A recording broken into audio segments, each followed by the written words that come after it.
Sanırım 2 gün önce Almanya orada neonazilerin işlediği cinayetler nedeniyle özür diledi. Merkel bu özrü dilerken o ülkede bayraklar yarıya indi. Parlamentoda saygı duruşu yapıldı. Bu tür faşist saldırıların önleneceğine dair sözler verildi. Özür böyle bir şeydir. Özür dilemek ciddi bir şeydir. Özür dilemek yürekten gelen ve gerçekten özrün gereğini yerine getirebilecek cesareti de temsil eden bir durumdur. Özür dileyebilmek için önce pişman olmak lazım. Yapılanın yanlış olduğunu açık ve net bir şekilde ortaya koymak ve mahkum etmek lazım. Neden özür diliyor? Ne için özür diliyor? Bunun kamuoyuyla, toplumla paylaşılması lazım. Bu gerçeğin ortaya çıkması lazım. Dersim'de yaşanan katliamın, Dersim'de yaşanan soykırımın 2 temel nedeni vardı. Biri Kürt kimliği, birisi de Kızılbaş Alevi kimliği. Bu 2 kimlik yok edilmek istendi. Bu 2 kimliği taşıdıkları için insanlar bu acıyı, bu katliamı yaşadılar. Yüzleşmek sadece tarihe mahsus bir şey değildir. Yüzleşmek aynı zamanda günümüzün sorunlarına çözüm bulmak ve kendimize bir gelecek inşa etmektir. Özür dilerken Kürt sorunu ve Alevlerin inanç özgürlüğü sorununu nereye koyuyorsunuz? Nasıl çözeceksiniz? Nasıl bir demokratik dönüşüm içerisindesiniz? Bunu söylemeden, bunu tarif etmeden söylenecek özür ayakları havada kalan bir özürdür.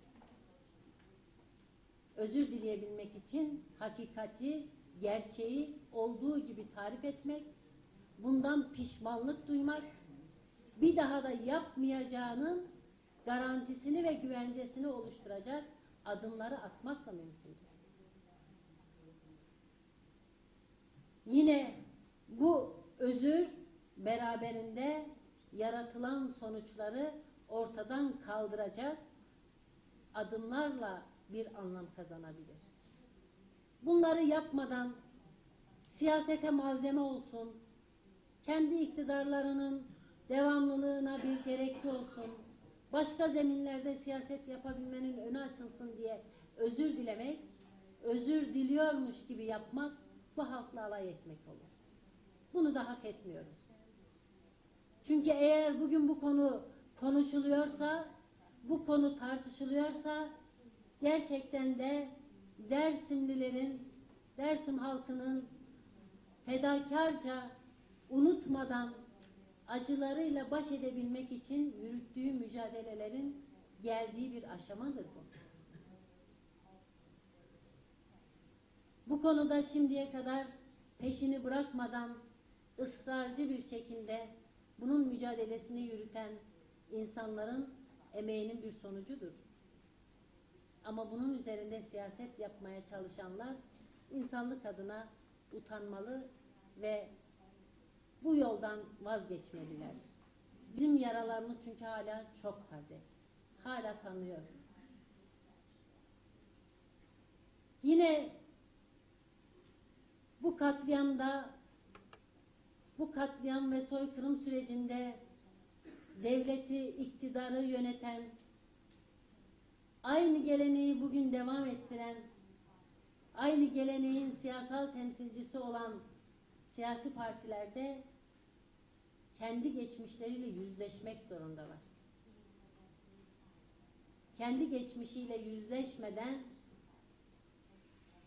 Alevilerin, Kızılbaşların, Dersimlilerin yaşadığı bu travmadan, yaşadığı bu katliamdan nemalanarak bugüne kadar gelenlerin de utanması gerekiyor.